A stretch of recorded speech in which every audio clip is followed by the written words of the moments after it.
Yeah. What's up? What's up? What's up? Hold on, guys. Hold on.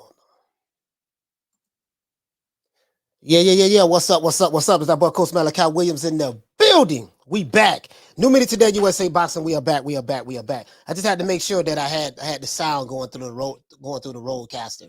You know what I mean? We on a little bit early today. We on early today, guys, because my 3 o'clock show. Not gonna be able to do 3 o'clock today. Got a lot of shit to do. Um, I got a lot of projects, man. I got a team, got a lot of projects. And the day's family time. So I had to do everything a little early today.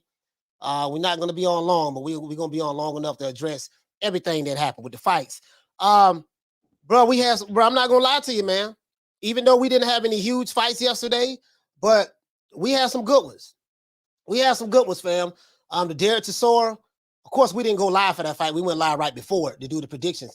And I did I like Del Boy. Yo guys, he's one of my favorite fighters. I like Del Boy. But I picked Pulev to beat him.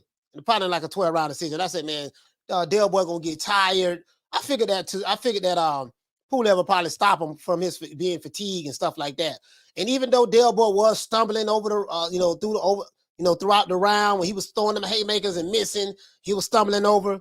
I will say that I'm very happy that he got the decision. You know what I mean? I'm very happy that he got the decision, man.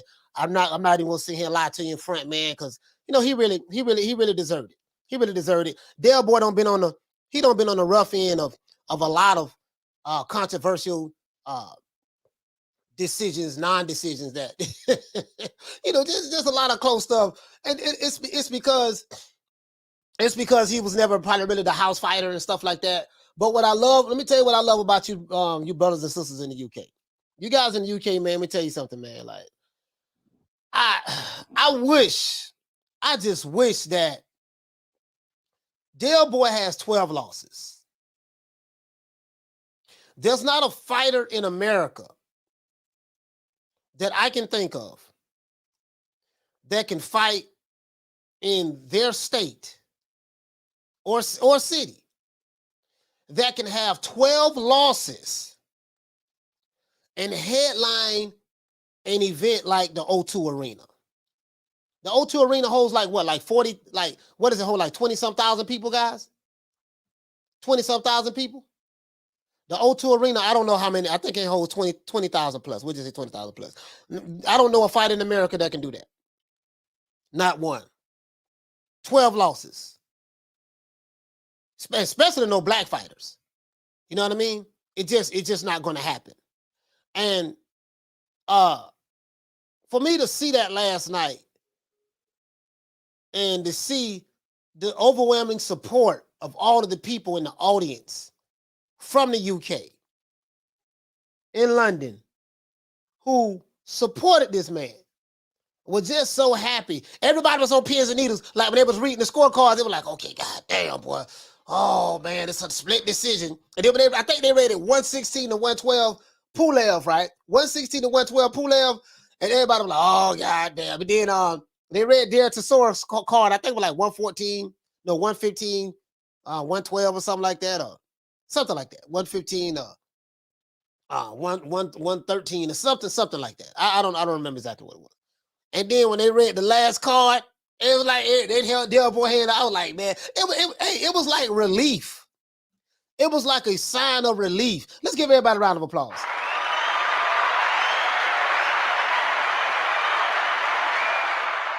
Yuli, what you say? Yuli Games, what you say, fam? He say war, Chisora. Yeah, man, Derek Chisora, man.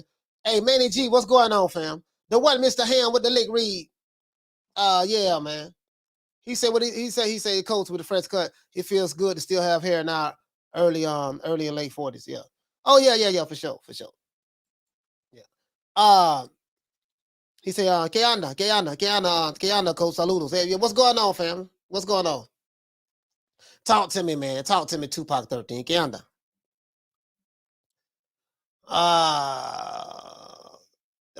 BP, he said, Derek, yes, sir. Super Sardoni, he said, this is early. Yeah, we're going early today. You know what I mean? Yeah, man. Plagiarism. Say 100, man. A hun done, man. Yeah, man. Bro, I was just Big Hawk from Maryland. Big Hawk, what's going on, fam? Shout out to my brother, Big Hawk. Yeah, man. Hey, you know what though, man? I'm not gonna lie, dog. I was just so happy just to see him. I was like, man, damn, you know. Hey, what you say? He said, yep, sure was. I was surprised I saw 33-12 record. And by the way, supported him. Hey, bro, that's what get me though. What get me is, I'm gonna just call it the way I see it. I love the fans in the UK, boxing fans in the UK. And you had people from different nationalities in this audience supporting this brother like this. And for the people in the UK, for them, it's about, are you going to put on an entertaining fight? Are you going to put on an entertaining fight? Bro, as long as they know you're going to give your all and come with it, guess what? They're going to come out to support you. That's what I saw last night. Over here in America, I can't think of no fighters over here that can have 12 losses. 12 losses and sell out a venue like the O2 Arena. Now, a fighter over here probably can sell 5,000 tickets, maybe. Probably like 5,000 tickets, like a ballroom or something like that. They probably can do that. You know what I mean? But nah. Hey, Bogan, he said Pulev beat up the air around Chisora. What's the cat, man? What's going on, man? Hey, man, you get what I'm saying, though? You get what I'm saying? I like that. He said, Coach Malachi, he said, can heavyweight boxing be popular like the NFL and basketball in America? Nah. It'll never. I mean, you know, it'll never be like that. It'll never be like that over here. Because football, American football is America's pastime. Well, no, I think that's baseball, right? Baseball is America's pastime. I don't know. I get them mixed up. Me, I don't watch baseball or football because I don't, or basketball. You know what I mean? I'm not really into sports like that, to be honest with you. Like, I'm into boxing. But a lot of the other stuff I really don't watch. But I used to watch it. But yeah, boxing will never be like that. The boxing will never be like that. Not over here. Now, we can make it. Now, we have been getting some good fights in the sport of boxing. Remember, boxing is a global sport. In America, it's a little different. You know what I mean? Like, a couple of fighters that get support, overwhelming support. Canelo, of course, that's Canelo. And like in boxing, some of these fighters, you really ain't got no hell of a. You ain't really got no big names in boxing over here, to be honest with you. And then the fan base is not like it is in the UK. It's not like it is in the UK. The UK is a whole different animal when it comes to, and the crazy part about it, boxing is not even the #1 sport in the UK. Like, you guys got a lot of stuff going on over there, contrary to popular belief, for what other people are saying, but you guys do. I looked it up, and I'm like, man, I just love the fact the way y'all support Del Boy, man. I was like, man, they support this dude. This dude, 33, he was 32-12 at the time, and he always won. He's not the most gifted boxer in the world. Of course, he's not even a boxer. He's just a fighter.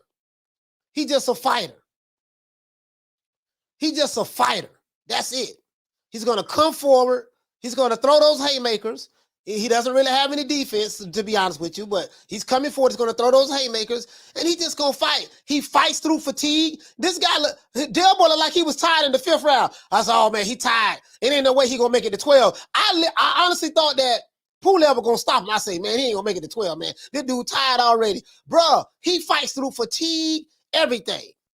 But you got to love a fighter like that, man. I say, man, in America, bro, listen, they call undefeated fighters trash over here in America.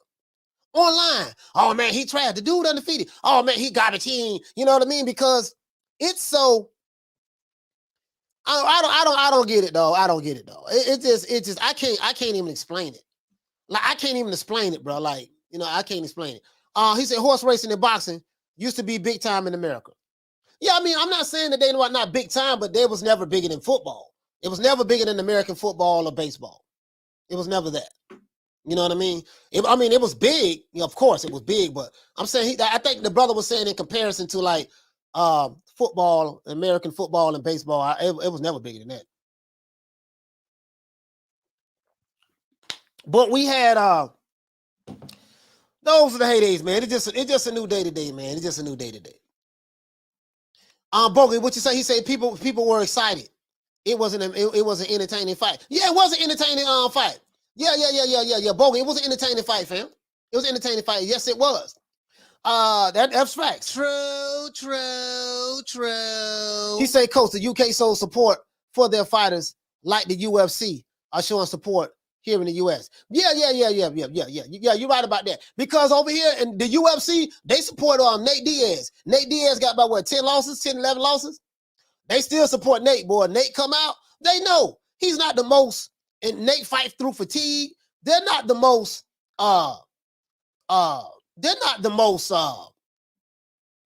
talented fighters from a technical standpoint. But the simple fact that, bro, like I'm not gonna lie, man. I'm just very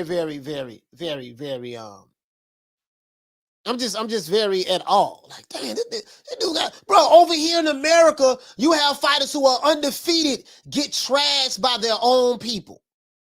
Undefeated fighters get trashed over here. Oh man, he garbage. He didn't see that. They won't support him. You know, none of that stuff.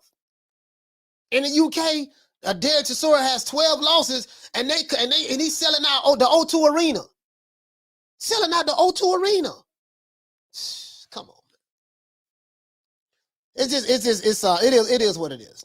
Eula X Games, he say football, rugby, tennis, cricket, boxing, snooker. Yeah. Shelton say early show, coach. Yes, sir. Early show. I got it's family time today, so it is what it is. He said UK fans are very supportive. That's because UK controls the narrative. In America, the fans control and are controlled by the narrative. Yeah. It is what it is, man. It is what it is. It just said, shout out to Arlette. Shout out to my sister Arlette. She said boxing will never be a top sport here. Too crooked and corrupt. I mean, the other sports are crooked too, to be contrary to popular belief. Basketball games are fixed. Football games are fixed. Referees turn the other way on certain things. Yeah. It is. You know what I mean? But I get what you're saying. All that with boxing, it just. I see what you said. All that with boxing, it just overwhelmingly, blatantly. Like they don't even try to hide it. Like this dude can win literally 12 rounds, score 2 knockdowns, and at the end of the 12th round, and when the fight is over with, they'll say the other guy won by split decision. True. Hey, all right with AK. He said, shout out to Brandon Laurie. He said, good morning, coach. Yes, sir. Salt Lake City, Utah. It's 10 o'clock over there? Okay, cool. Salt Lake City. Oh, y'all 2 hours behind. You 2 hours behind the Salt Lake. Utah is a beautiful state, man. Utah is a beautiful state. Beautiful state. He said, coach, you know, Tiger Woods has made $125 million in his career winnings, including endorsements. So Boston, like Canelo and Florida, actually doing good if you compare. Nah, and listen, Tiger Woods made more than that in career earnings. That man, nah. That's not accurate, fam. JT, Tiger Woods, if you think Tiger Woods has made $125 million in his career earnings, he's been playing golf since the 90s. Nah, hell no. Nah, bro. Nah, you got to show me some receipts on that, my brother, to be honest with you. Tiger Woods don't gross to probably about $1 billion in boxing. I mean, not in boxing, in golf. He is that guy. He said, coach, fighters like Adrian Broner, make it bad because they don't throw punches. It's Derek comes to fight. Yeah, Derek Chisora comes to fight. He comes to fight. Derek Chisora comes to fight. And he's not the most talented in the world. You know what I mean? He said, I'm off the Frank Martin hype train, coach. Oh, yeah, let's talk about Frank Martin, too. Hey, listen, check this out. I saw the post-fight yesterday, right, with Errol Spence. Shout out to Errol Spence. I saw the post-fight with Errol Spence where he, Frank Martin, I think that's his fighter. He signed his promotional company. I think they got a partnership probably with PBC and Showtime and stuff like that. He was saying that he wants Frank Martin to fight Rolly Romero next. And I'm like, for what? Like for what? You know what I mean? Hold on, I'm gonna get into that. He said, coach, U.S. fighters would say they don't watch boxing. He said U.S. fighters would say they don't watch boxing, but expect us to pay $70+. Yeah, that's crazy. That's crazy. Troy said the first time in history American does not control the heavyweight division. America does not control the middleweight division. America would never support a Derek Chisora. No, America would never support Derek Chisora. You're right. They would never support him. They would never support him. They would never support him. No, I mean, Derek Chisora, they would never support him. Never. Not, hey, listen, never. That'll never happen. And it's unfortunate. It's unfortunate. He said, hey, Susie, Magsayo isn't that good, bro. Yeah, Magsayo. Yeah, we're going to talk about all these fights. As a matter of fact, let's get into it. Derek Chisora wins a close split decision, guys. Against Pulev, you know what I mean? I ain't gonna lie, on the low, I kind of thought Pulev won. Just on the low, I think maybe he edged it out, but I ain't mad though. I'm not mad about Del Boy. I thought maybe he could have won. I thought maybe he could have won, maybe just to edge it out, but Del Boy deserved that, man. I ain't gonna take nothing from Del Boy. Rey Vargas is the new WBC featherweight champion. He's a 2-division featherweight champion, right? Now, Derek Chisora was able to pull off a close split decision victory last night, guys, as you know, in front of a sold-out crowd in the O2 Arena in London against Pulev. Now, this fight was very entertaining from start to finish. Derek Chisora had to dig deep in order to get the win. The fans are so happy for Derek Chisora that the decision finally went his way. You know, he don't lost so many close decisions in boxing, bro. This dude here, man, Derek Chisora is the definition of robberies, you know, from a standpoint of, like, come on, man. He just couldn't get a break. You see what I'm saying? Now, Rey Vargas had to overcome adversity when he got knocked down to win a split decision victory against Mark Magsayo. Now, for me, it wasn't a split decision victory. For me, he won unanimous. Mark Magsayo didn't do nothing. He might have won 3 rounds. And if you score him the knockdown, you give him the knock. I gave him the first round. If you give him the knockdown, that's 2, right? So we'll just say, puts going to shove, I say he might have won 4 rounds. 4 rounds. No more than that, though. Now, Rey is a 2-division world champion, guys, with his split decision victory against Mark Magsayo. Now, the scores were 115-112 for Vargas, 114-113 for Magsayo, and 115-112 for Vargas, right? Split decision. Now, Frank Martin finished his fight in spectacular fashion when he stopped Marinez via the KO. He knocked him out in the 10th round. This young man, in my opinion, is the real deal, and I want to see if the PBC will make the Tank Davis versus Frank Martin fight happen next. Let's talk about that. Because I was watching Errol Spence, and he was saying that, yeah, man, we want to call out Rolly Romero. Errol said they want Rolly Romero, and he said, I can't. This is the crazy part about what Errol Spence said, though. He said, I can't think of one fighter who Rolly Romero has beaten, but he want his fighter to fight Rolly Romero. Why?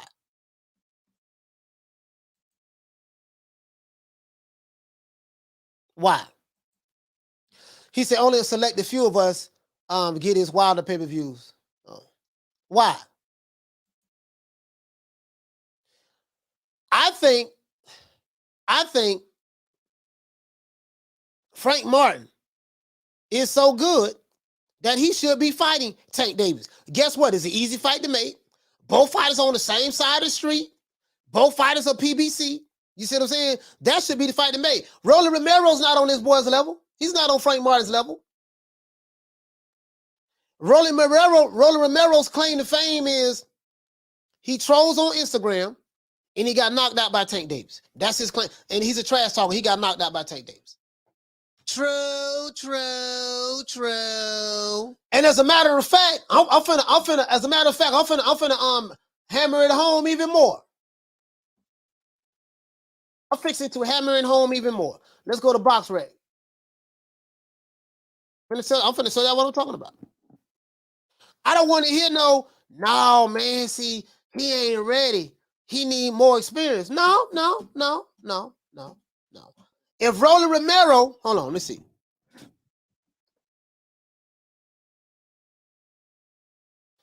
If Rolly Romero, Frank the Ghost Martin, they called him the Ghost. He's 16-0 with 12 KOs. If Rolly Romero can fight Tank Davis, and he's at 135, right? Let me see, I think he's a 135 pounder. Yeah, he's been fighting at 135.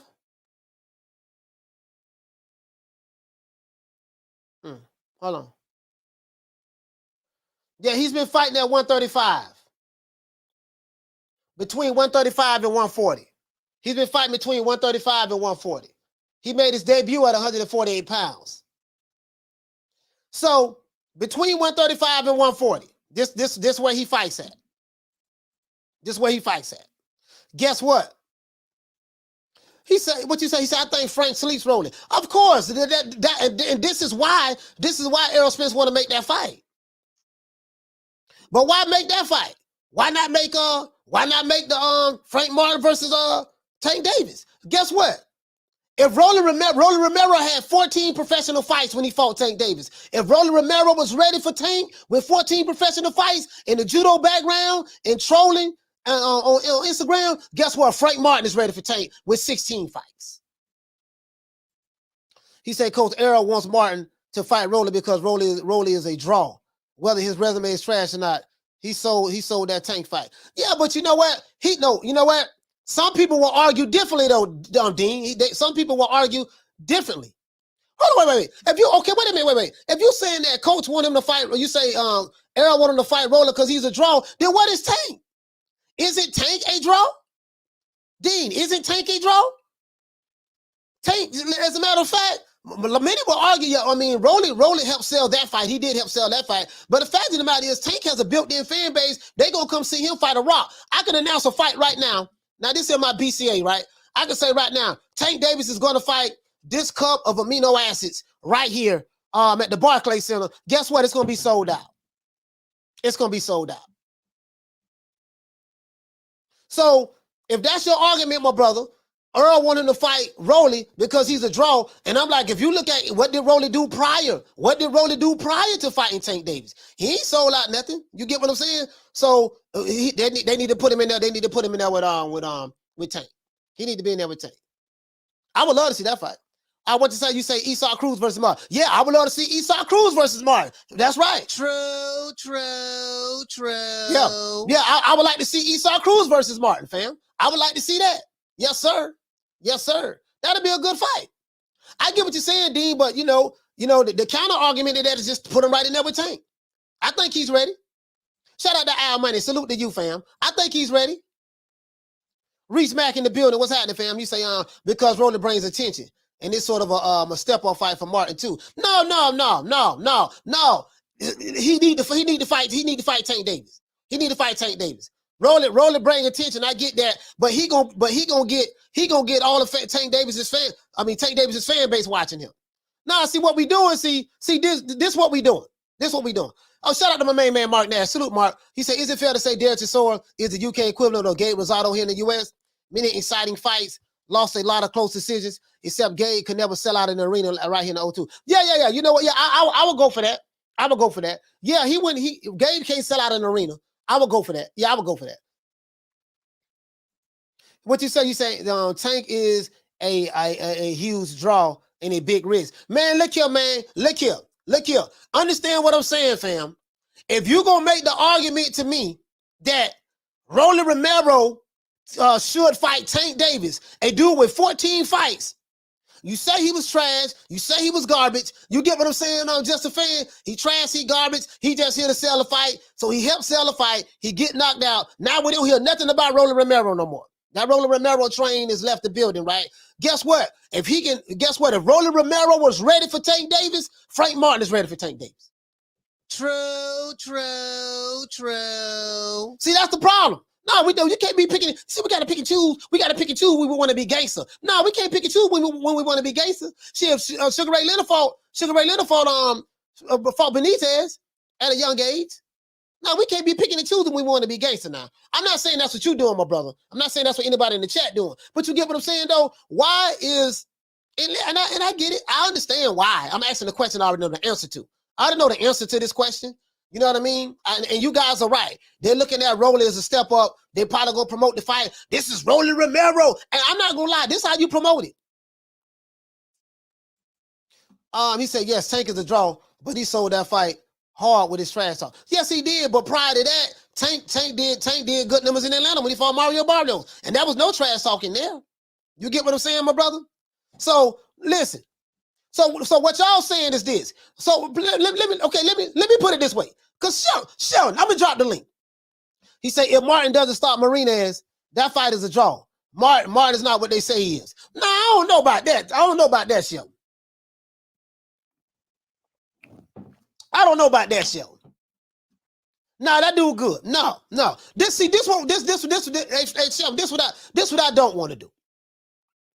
What I don't want to do is this. I want to keep that same energy. Errol said that so we can call for the Tank fight, and it's working. I don't know. I think if he just want to, that doesn't make sense. Why not just call for the Tank fight? So you're saying that you know what was in Errol Spence's mind from his. Oh no, you're saying that's what you believe. No, I don't believe that. I don't believe that. Because if he just want to fight, he'll just say it. You know what I mean? Rumor, what you say? You say, why are they scared to fight each other? I'm not saying they're scared to fight each other. I'm saying that the people who make the decisions are probably scared that, you know what I mean? Let's keep that same energy. What you say? You say, what the hell is a Frank Martin? I never heard of him. Yeah, I'm gonna talk about the kid. He a kid that how old is Frank Martin? Called him the kid. He's 27 years old. He's 27 years old. He's 27 years old. You know what I mean? He from Detroit, Michigan. He's a good fighter though. He's very talented. Boxing nerd. He say, "Damn, coach, you up early?" When you say, "Yeah, I'm up early, man." No, man, no, hell no. Hawk, what you say? He said, Coach Frank Martin said, he was sparring with Tank Davis before this fight with Rolling. He said he did good. Yeah, okay. They need to fight then.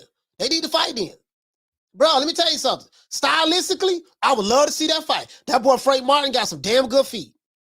Quick feet. He's very quick, fast, explosive. Tank Davis is very quick, fast, explosive. So you got two quick, fast, explosive people fighting each other. Both of them got power, They need to make that fight happen. They're on the same side of the street. True. He said, but nobody really knows who Frank Martin is. And Martin beats up Rolly. It looks good. Then Martin versus Tank would be a bigger draw. All right, man. Okay, well, I hear what you're saying.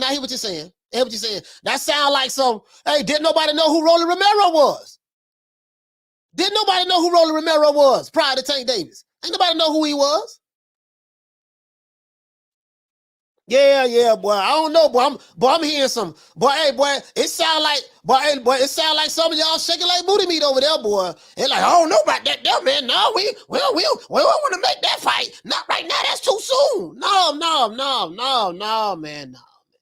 No, hell no. No, man. Yeah, it's too soon when it come to fighters. I'm not saying you guys in the chat. But I'm saying for people who saying that it's too soon when you want to protect your favorite fighter, but no, man, no, it's on point. It's on point. No. If this guy is who you say he is, you know my motto. You guys know my motto, and I'm gonna tell you why I'm saying this. If you can justify Tank Davis fighting a Rolly Romero, you can justify him fighting a Frank Martin. True. Yeah. I wouldn't mind seeing him fight Esau Cruz. I wouldn't mind seeing him fight Pitbull. I wouldn't mind seeing him fight Pitbull. I wouldn't mind seeing that. I think he'll beat Pitbull because of the footwork. His footwork too fast for Pitt, in my opinion. In my opinion. He said Martin versus Tank summer 2023. Yeah, if Tank could be what, 30 years old? He'll be what, 28 this year? Next year he'll be 29? Yeah. Shout out to all that. She said, I really love the new camera on my LG TV. It looks beautiful. Yeah. Hey, thank you, sis. Thank you. You get what I'm saying, though? Yeah, man. Nah. Hey, Bernard, what you say, my brother? You said they'll make Martin go through Tank's graveyard before him. All I know is this. If you telling me your fighter is King Kong, I want to see his ass fighting Godzilla. If you tell me your fighter is the Powerpuff Girls, they better be in the ring fighting Mojo Jojo. If you tell me your fighter's Optimus Prime, I want to see him fighting doggone Megatron. If you tell me your fighter is He-Man, he better be fighting Skeletor. If you tell me your fighter is Lion-O, he better be fighting Mum-Ra. My thing is this. If you can justify they're on the same side of the street, I want to see that fight. That's all I'm saying. If it ain't next, that fight need to happen next year sometime. Because this is the thing that get me. Errol said that Spence said after the fight, he said, I can't think of one fighter who Rolly Romero beat. So I know how they're gonna try to promote the fight. Rolly Romero. You know, he's been Tank Davis's toughest opponent. Something like that. You know, some would argue that he was beating Tank prior to getting knocked out. I know that's how they're gonna try to set it. They're gonna try to, because Rolly Romero don't have no boxing fans. Rolly Romero don't have any fans in boxing. Rolly Romero, they're hoping that probably got, you know, and then they don't fool the Tank Davis fans one time. The Tank Davis, if they're looking to think that Tank Davis fans gonna come watch Rolly Romero, yeah, we gonna come watch Rolly Romero, you know what I mean, beat Frank Martin. They're not that Tank Davis crowd is not gonna transfer to Rolly Romero. Rolly Romero ain't got no fan base. You don't hear nobody running around in boxing spaces. Yeah, boy, Big Rolo. I'm the one gave a Big Rolo. Big Rolo. Now, if he had somebody like me promoting him, now I mean just being his mouthpiece, yeah, I hype him up. If I was his mouthpiece, I hype him up. I better do that. But come on, man. Yeah, Rolly Romero ain't got no he ain't no draw. He ain't got no fans. Like where did Rolly Romero get fans at? He helped sell the fight, but those was all Tank Davis fans, and they was mad that he was talking trash to Tank Davis, and they came out to want to see him knock him out. And you got to take into consideration, Tank Davis said that he was leaving Mayweather Promotions. He said this his last contract on the Mayweather Promotions. He gonna go do his own thing. Remember he said that on Gilly the Kid podcast and stuff like that. So people, the way they promoted this fight, you know, Tank leaving, his last fight on Mayweather Promotions, Rolly Romero trash talking, you know what I mean? So all of that, you got to factor in all of that. They not gonna fool nobody with that no more with Rolly Romero. Rolly ain't gonna be able to do that again. Everybody know what time it is. You see what I'm saying? He said, I'm pissed AJ versus Usyk ain't on the zone. AJ owes me $120. The one, Mr. Ham, he said trying to get that Rolly fight. Mr. PBC way. Hey, true. Hey, Mr. Ham, that's Sharon picking at his fighter. So he don't got, come on, man. You know what time T.I. is, dog. He said, you think Frank Martin can get the Tank fight next? Or is he 2 fights away? What you say, coach? Hey, boxing nerd, I think they're not, I'm gonna be honest with you, fam. I'm gonna be completely honest with you. Leonard Ellaby and them, they're gonna keep Tank Davis, especially if they say they spar together, they're gonna keep them far away from each other. They're not gonna let that happen. And especially if this dude is good as they say he is, in their sparring with Tank, they're not gonna let that happen. 702 man came. What the lick read, fam? You're not gonna let that happen. I know what they're gonna do. I know what they're doing. He said that camera is crispy, y'all, coach. Keep doing good. Yes, sir. I appreciate that, fam. Yeah, man. Yeah. Just a fan. What you say, fam? He said, coach, you should be making skit videos of Florida Atlanta talking. Yeah, Big Hope. He said, Coach, Floyd Mayweather doesn't put Tank in 50-50 fights. Why would they start now? Yeah, that is true now. True. Yeah, that is true. I'm just saying, Tank got he's almost 30 years old. He got almost 30 fights. If he can fight a guy that's 14-0, surely he can fight a guy that's 16-0. That's all I'm saying. Same side of the street. Makes sense to me.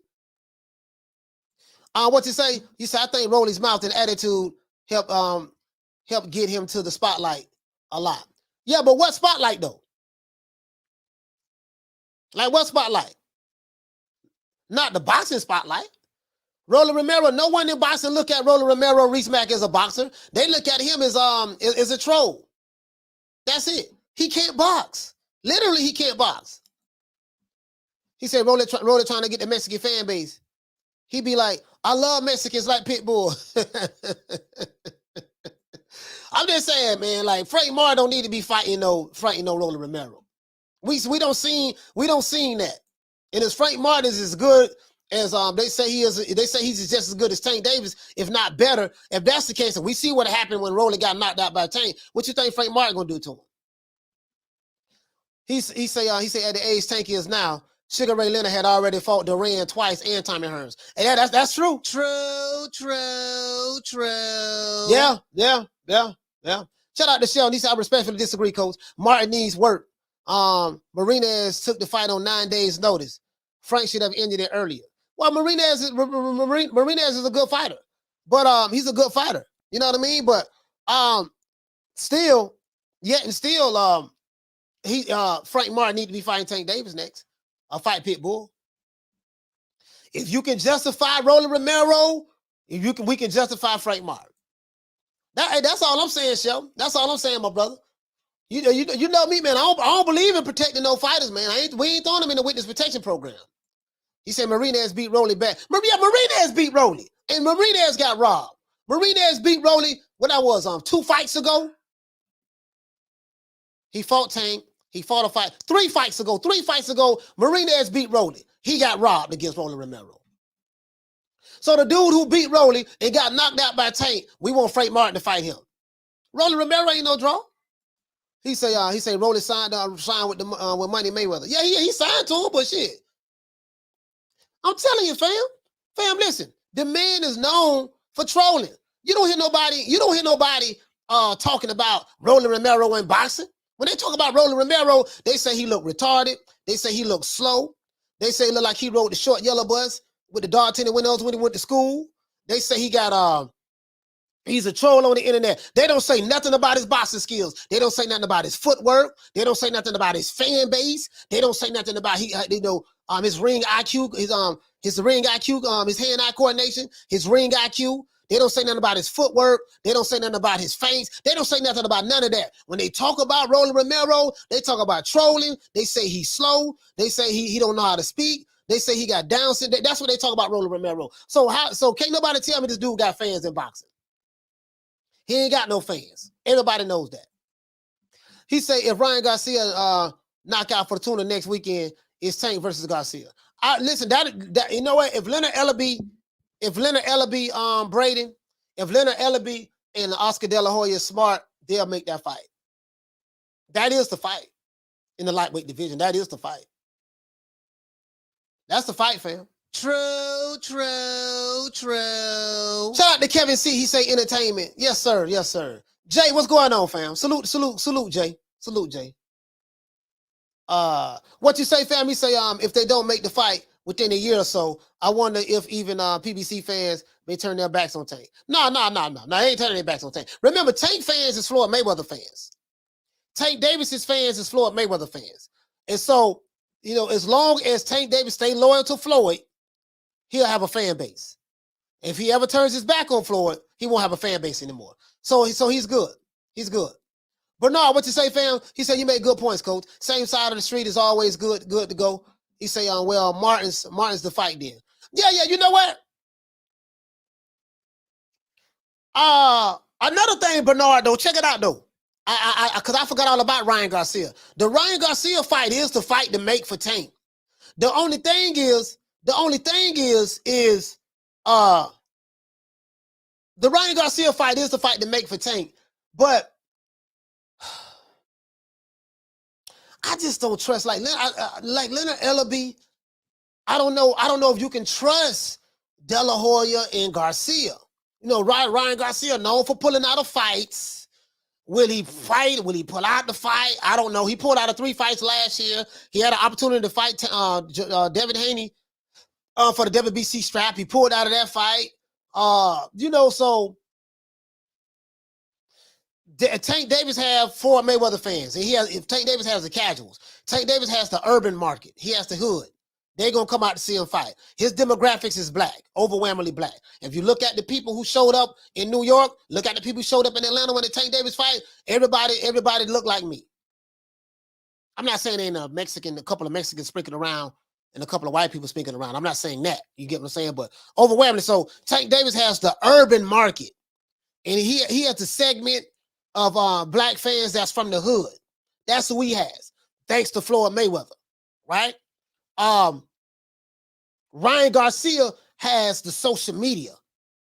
Like he has that social media presence. Ryan Garcia got the suburban kids, the TikTokers, the Instagrammers, the YouTubers, the Twitterers. He has that fan base. He has all the casuals on social media. So you bring that together with the casuals that Tank Davis have from the hood, that fight gonna be a big fight. He said, Coach, Tank Davis fans don't want to see him struggle. They want to see him knock everybody out. They don't care who. Yeah, you know what? You make a valid point. True. You make a valid point. True. I know I can't say all Tank Davis fans. There's an element of them that don't. There's some hardcore fans that Tank Davis have. They do want to see him fight those tough guys like the Gilly the Kids, myself. You know, we want to see you fight Lomachenko. We want to see you fight Ryan Garcia. We want to see you fight Devin Haney. When are you going? When we gonna see these fights, man? What Tank was doing, twisting his hair. To be honest, I really don't know. Tank knew what was going on the whole time. When have you ever walked in the office and said, "Man, I want to fight these niggas, man"? To be honest, I never asked to fight those, requested to fight those other guys. Told you everything you needed to know. Told you everything you needed to know right there. Shout out to Saquon. Hey, okay. For dropping that $2. Bam, super chat on your boy. Hey, Leroy. Super chat received. Playtime's over, boy. He said, I see the NFL today, James Brown hairline clear now. Yes, sir. Yes, sir. Yes, sir. You can see it clear now. See it clear now.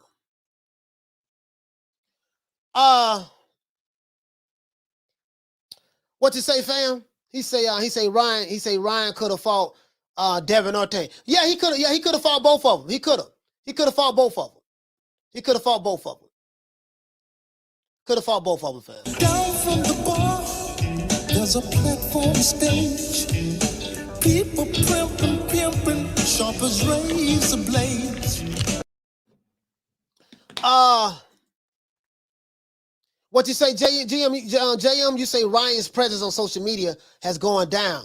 Don't hear as much of Ryan anymore. No, his social media presence hasn't gone down at all. No, sir, that ain't true, fam. No, that ain't true. Ryan Garcia got commercial endorsements. I don't think no fighter in boxing can have more endorsements than Ryan Garcia. You know what I mean? I would have to do some research on that. But Ryan Garcia have a lot of endorsements, bro. He got Gatorade endorsements. You know what I mean?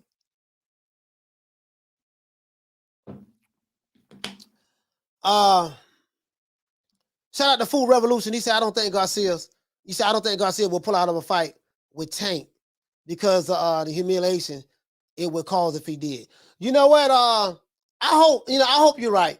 I hope you're right. You might be right about that, sis. You might be right about that.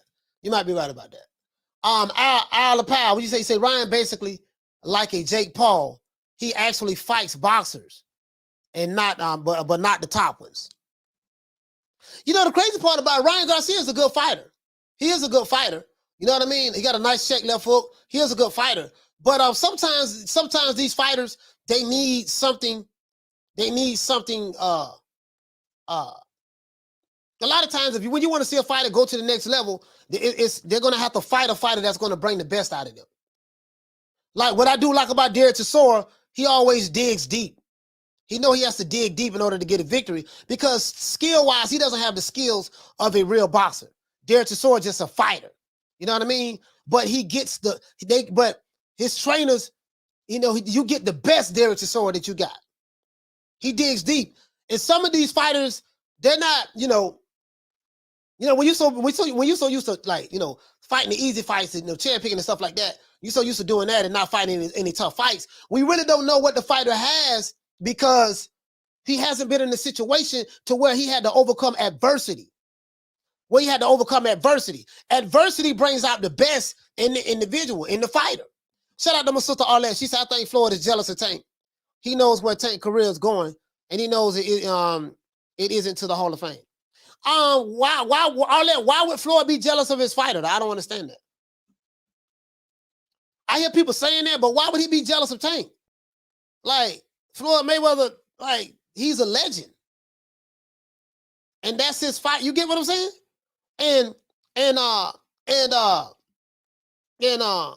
Floyd Mayweather had legacy defining fight. You get what I like? I don't understand. I don't agree with that, sis. I don't understand why you say he's jealous of Tank. He say Frank Marr versus Pitbull. Hey, Mr. Holmes, yep. I like that too. I like that too. I would say all that you say AJ does. Yeah, I mean, fighters outside of Anthony Joshua and Canelo Alvarez, outside of Canelo and Anthony Joshua, I'm saying I don't know any fighters who probably have more endorsements than Ryan Garcia. I meant to say I gotta always exclude the two cash cows of boxing, Anthony Joshua and Canelo Alvarez. I have to always exclude them from the equation.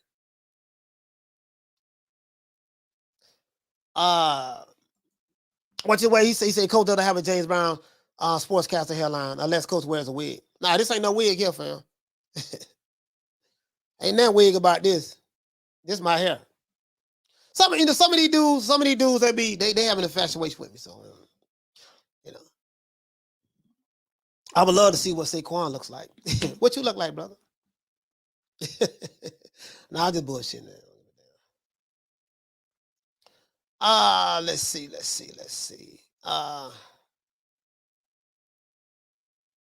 What you say, London? You say Jake Paul is a real boxer? Hey, you know what? He is registered. Jake Paul is registered. Fam. Yeah. Hey, what you say, my brother? You say exactly, Coach. His most adversity has been Pitbull. Yeah, now you know what though? Tank, I will say this. When he fought Pitbull, Tank had to dig deep in that fight because Pitbull was eating shots. Tank didn't give a damn. He was eating shots. Oh, he asked me, I'm going to do it. Hey, yeah, Shelton, I'm going to drop the link so you can come on, Shelton. Because we're not going to be on long, man, because I got this today family day. So, but let me drop the link right quick for my brother Shelton. We're going to shut it down at about 2 o'clock. Shelton, y'all know Shelton was my co-host, man, last year when I started, man. That's my main man. That's my brother, man. Here you go, Shelton. Then I used to have people on the panels all the time. A lot of people don't know that. I used to have the people on the panel all the time. But I had to end up stopping. Once Shelton couldn't co-host with me no more, I stopped. Then dudes be dropping dudes be wanting to come on and troll and show dick pics and stuff like that. I'm like, so come on in, Shelton. He said, please, Coach, please cover Jake Paul and Rockmine Jr. Hey, no, I'm gonna cover Jake Paul. I'm gonna tell London Streets. The only reason I'm gonna cover Jake Paul, he's a Capricorn like me. He's a Capricorn. See, that's what we say in Florida. We don't say Capricorn, we say Capricorn. He's a Capricorn. Shout out to my brother Shelton, man. Let's give my brother Shelton more round of applause. Big time. What's going on, man? What's going on, Shelton, man? What's up, man? What's up with you, man? Why you don't like Frank Mark? Look, man, I like Frank, man. I watched the fight this morning. I didn't see it yesterday because they sent me to the store. They decided they was hungry at 5:58. So, that kind of messed me up a little bit. Yeah. But I watched the fight this morning, and it was a close fight. Now, he has good footwork. He was doing some real good things in there. But he's not what they say he is. They say he's this monster. He's probably one of the best at the lightweight division. I don't see that. I think Haney beats him easy. I don't know if he could beat Tank. Tank can box. Tank has good footwork, and Tank has power. So, yeah. I mean, he went life and death with Marinez, and Marinez took that fight on 9 days' notice. So, yeah, I just don't think he's what they say he is. I'm not saying he's not a good fighter. I'm not saying he can't become a good fighter. But in my opinion, he's 3 to 4 fights away from world championship level. That's kind of why I think Errol is talking about a Rolly Romero or something like that, because Rolly is the biggest name that Errol can think of that's not dangerous. Okay, so the key word you said right there is the biggest name he can think of that's not dangerous. So exactly. They don't want no danger. Oh, no. They don't want no danger. No, they don't. They're not gonna put him in there with a pit bull or El Rayo and none of those guys that can really fight. You know, they're not gonna put him in there with none of them cats. They're gonna put him in there with somebody he can beat. You know, they're using the Mayweather blueprint. The one, you know, the blueprint they say they hate so much, and Floyd don't know what you're talking about. They're using the same thing. They want to put him in there with somebody gonna stand right in front of him so he can beat him up.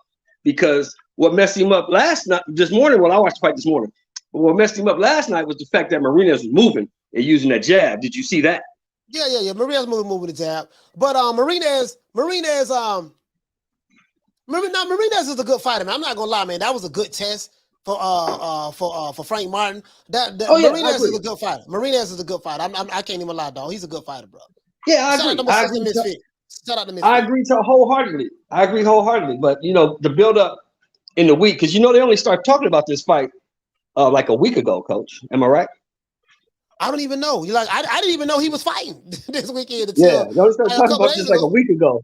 But the whole build up was Frank. This is Frank's coming out party. Frank Martin gonna show you why he should be fighting this guy and that guy. Well, hey, look, you know me. I'm just like you, Coach. Y'all say he's the goods. Put his ass in there. Put his ass in there.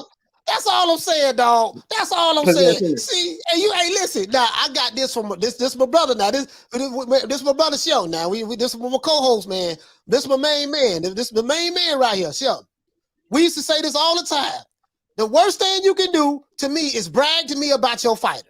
Once you go to telling me your fighter is this monster, I want to see his ass in the ring with some other monsters. Don't tell me your fighter's a killer when he fought Papa Smurf.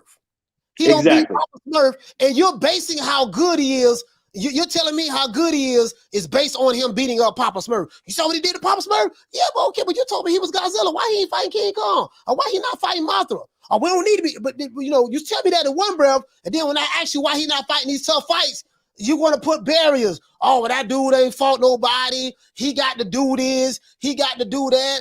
Okay, well, how come that dude didn't have to do this and do that? So that the man Sheldon used to have this all the time last year, man. Go ahead, Sheldon. Yeah, hey, you say he's a monster. You say he's this, he's that. Well, put his ass in there. Let's see. Put his ass in there. That's what I'm saying. You know, brother, put his ass in there. True. Hey. Like people was pissed off yesterday a little bit. I heard some channels. They was a little pissed off that my man Chisora, after his fight, said, you know, he said, I'm on my way out. I got maybe 2 fights left. He said that. And I would like one of them to be Deontay Wilder. Yeah. If I can't get Wilder or I can't get a title shot, I'm gonna hang it up. And people were upset with that. And I'm wondering, why are you upset with that? The man said he's on his way out. He wants one fight. He wants to fight the biggest name, even though I don't think Wilder can fight. I take that back. I don't think Wilder can box. I think he can fight like a motherfucker. Yeah. I don't think he can box. But Wilder is the biggest name in American boxing. And in my opinion, I don't know if you disagree with me, Coach, that's a big money fight, especially in the UK. Because we know Chisora gonna pack the house. It's a big money fight in the UK. It won't be big money fight in America because no, nobody likes it. Everybody says he has 12 losses. Yeah, he got 12 losses and stuff like that. It ain't gonna be, and then man, he a fighter from the UK. He ain't nobody. And then we know a lot. You know, it's not gonna do the numbers that Wilder did with Fury. You know, right. It's gonna be on the decline, especially after this. You know, and how you know is because you saw the second Wilder Fury fight that did like 800-some-thousand or whatever from what they reported, and then the third fight did less than the second fight. Right. You see what I'm saying? Right, so right. Then Wilder probably gonna want to get paid big money. He's not gonna get the Fury money to fight Derek Chisora in America. No, because now let me ask you a question, Coach. This is a question from, you know, as I respect your boxing mind tremendously. Do you think Wilder deserves big money coming off 2 straight losses? No, his stock has went down. His stock has went down tremendously. Because if you look at his stock has went down tremendously. So like who can he fight to justify the type of money that he may want? I don't know what he may want, but if he want anything close to what he made fighting Fury, who can he fight in America with that his fan base is going to come out, you know, and justify those dollars? I don't know. Yeah, I don't see Andy Ruiz pulling in that kind of money. I don't see a Frank Sanchez pulling in that kind of money. I think Jared Anderson's still a little bit too green for Wilder. So yeah. I don't know. Maybe the only fights I would want to see Wilder in. I want to see Wilder in three fights. I would like to see Wilder fight Usyk. I would like to see Wilder fight Joshua, or I would like to see Wilder fight Joe Joyce. Those are the 3 fights I want to see from Wilder. Since you say Wilder's the top guy and he should only fight top guys, those are the guys I want to see him fight. Mick Tasty says, why Chisora still getting paydays, digging deep or not, just bore me to death. How does Derek Chisora bore you? Like, for the life of me, I don't get, how does Derek Chisora style bore you? And Did you watch the fight yesterday, Coach? Yeah, y'all watched the fight. And then he said that just why is he still getting paydays? Because the people, that was a great fight. I'm gonna tell you why. I can answer that. That's very easy. The reason why he's still getting paydays is because he's still a draw. He has a fan base that will pay to come see him whenever he fights. Fighters over here in America, a lot of them, they don't have a fan base like that. This man has 12 losses and he still has a fan base that's going to sell out the O2 Arena. So that answers your question right there. That's why he's still getting paydays. He can justify getting paydays because he draws the fans that's willing to spend money to see him fight. That's why. But that dude ain't no boring fighter, dog. Ask my man, Coach. Ask my man, did he see the crowd in there yesterday? Did you see how he packed out the house yesterday? Yeah, I don't understand that, man. Like, against Pulev, who honestly, Pulev is nobody. Hey, what you say? Pulev is nobody. KRL said Chisora looked like a #1 heavyweight last night. No, I ain't going that far now. No, I ain't going that far now. I ain't saying all that.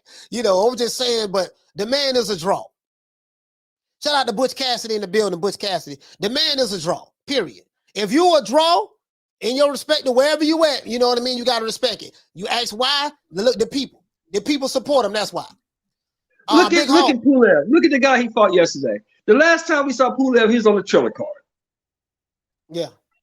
He was on the Triller card fighting some UFC guy or some shit like that. And now he goes to fight Chisora, and they packed the house. You couldn't see that, bro? You couldn't see that? That shit was packed out yesterday. I don't know. He's with this what you say, family? He said, Coach, Wilder can get big money. Mike Tyson made over $10 million fighting Peter McNeely in this comeback fight. Yeah, but you comparing apples and oranges. You're saying because Wilder Mike Tyson is not Tyson. you saying because Wilder, because Tyson made over $10 million fighting Peter McNeely in 1995 when he got out of prison. Mike Tyson was a walking brand. Mike Tyson was the biggest name in the sport of boxing. Like, bro, he was a global star. Bro, you comparing apples and oranges. You comparing apples and oranges, bro. You comparing apples and oranges, fam. Preach, Coach. Preach to him. Shout out to let's see. What's my sister? All that, what you say? All that, you say I think Frank Sanchez is better than Joe Joyce. You know me, let's put Frank in there and see. Let's put Frank ass in there and see. Hey, all that. Ain't but one way to find out. You say that was an entertaining fight yesterday. Yeah, it was very entertaining. Very entertaining. Very entertaining. I like it. I like it. You know what I mean? If we got questions in the sport of boxing, there's only one way to answer the questions, guys. We got to see them guys fight each other. That's going to answer it. That's going to answer it. What you say? The chef. He said Wilder. Oh, the chief. Wilder not retired. I don't know, man. I don't know. He ain't fighting, so who knows? Who knows? What you say on the boxing scientist? I'm not the biggest Chisora fan, but I enjoyed the fight yesterday. Yeah, me neither. I'm not the biggest Del Boy fan, and I love Del Boy. I really do. Because he doesn't, let's be real, he doesn't, he's not the best boxer. You know what I mean? He just got one way to fight. I'm just going to come forward, and I'm going to throw these haymakers. And then, I'm going to hit you wherever I can hit you at, on the hips, the arms, what I like about Del Boy is that he'll fight anybody, anytime, any place, anywhere. Anywhere. That's what I like about him. He don't fault everybody. Everybody for the most part. That's what I like about him. You know what I mean? He say Del Boy's beloved in the UK. And we know at this point he ain't fighting for money because he's already loaded. Yeah, he got money. He got paper. Yeah, he got paper. JM, what you say, fam? You say Darren is beloved in the UK for always willing to dig deep and go to war. People tune in to see him go to war. Yeah, that's it. He got the heart of the people. I don't know no fighter. I don't know. Can you name me one fighter in America that you can think of that can have 12 losses, no matter what they heavyweight, featherweight, whatever, in between, that can have 12 losses and sell out in the O2 Arena. The O2 Arena hold like 20,000 plus. What fighter do you know in America that can have 12 losses and sell out somewhere like the Barclays Center with 12 losses? Here's a fun fact, Coach. Wilder had the title and had no losses and couldn't sell out in Alabama. Yeah. We looked that up. Yeah, so did. That's true. He fought what? Didn't he fight? Didn't he fight? What the dude named the Haitian dude? He took the belt from him. It was vacant. No, it wasn't vacant. The big cat. Don King fighter. I know you talking about. Don King fighter. Yeah, I forgot his name. I think when they fought the first fight, they fought in Alabama, if I'm not mistaken. I could be wrong, but no, they fought in New York the first fight. They fought in New York. Okay. They fought in the Barclays. Yeah. Okay. Burn. Yeah.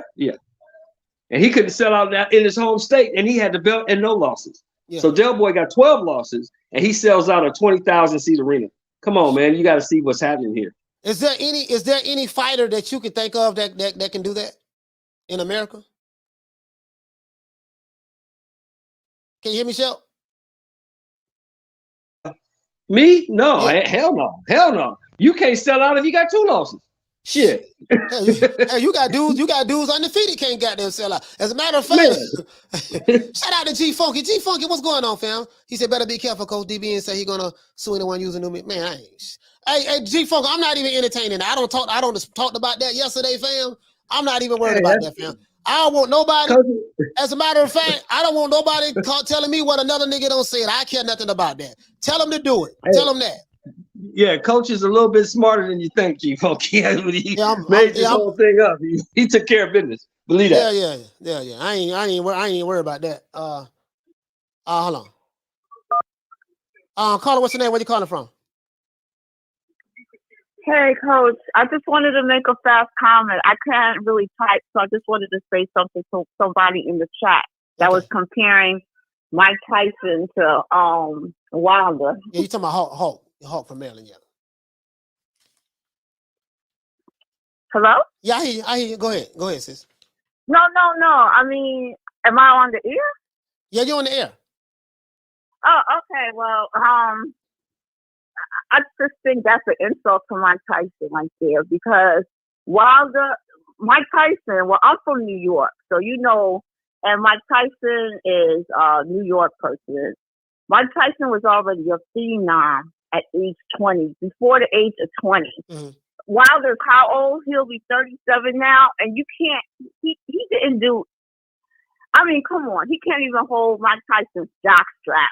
Yeah. So, I mean, I'm like really tired of the captain that Wilder has. If they like Wilder, if they think Wilder is great, fine. And people have to understand, Mike Tyson didn't have like the social media like how they have now. Yeah. And still, he's not as great as Mike Tyson. Can't be. Not as popular. When Mike Tyson was on TV on 2020, on everything, everybody talked about him and his wife. Wilder, nobody gives a crap about Wilder, and that I don't know who he's with now, but I'm just saying, Mike Tyson was news every day. He's like not even sports news. He's just front page news. Nobody cares about Wilder like that. But that's it. Thank you. All right, shout out to my sister Arlette. Give her a round of applause. Yeah, man, Arlette. Shout out to my brother G Funky, man. Yeah, shout out to my brother G Funky. She telling the truth. Mike Tyson was a global icon. Even when Mike Tyson went to prison, people was waiting. Man, we can't wait till Mike get out. People, there was free Mike Tyson. People was marching, women was marching. They had all kind of shirts. 95. When Tyson get back out, yeah, man. Caller, what's your name? Where you calling from?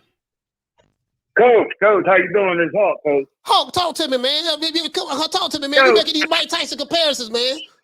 Yeah, man, I'm not making no Mike Tyson comparison. Coach, I'm 53 years old. I grew up with Mike Tyson. There's no comparison to Mike Tyson.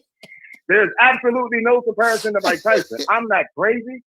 All I'm saying is, when Mike Tyson first was doing great, remember, when he fought Buster Douglas, people wouldn't come to see him fight because he was knocking out people too fast. When he fought Buster Douglas, he fought him. Back when he fought Buster Douglas, they went over there because the United States people were getting mad because he was knocking out people so fast. So when he went over and fought Buster Douglas and lost, then when he came back, he fought that dude with the hammer uppercuts or whatever. Anyway, the point I'm making is when he came back, you talking about Razor Ruddock? Is when Razor Ruddock. That's when when he came back, then people stopped watching him fight because they respected the knockouts again. He was tearing people up, and then Razor started, people stopped trying to see him fight because he was knocking people out. But then when he had the loss, and then he went to jail and everything, when he came back, people wanted to see the knockout. Yeah. And that's what he gave them. And that's the only thing I'm saying. I'm saying that nobody respected Wilder, because who was Wilder knocking out? We don't even know some of the guys he was knocking out. But the point of the matter is, what I was saying was, if he comes back and the anticipation of his first fight is everybody going to be like, is he going to knock this person out? Because usually people don't respect something when it's going on. But then when it's over, and then when he comes back, that's when people be like, oh, yeah, let me check this out. Let me see if he could get back to knocking people out again. And that's the only thing I was saying about Mike Tyson and Peter McNeely. At one point in time, I grew up, I came up with Mike Tyson.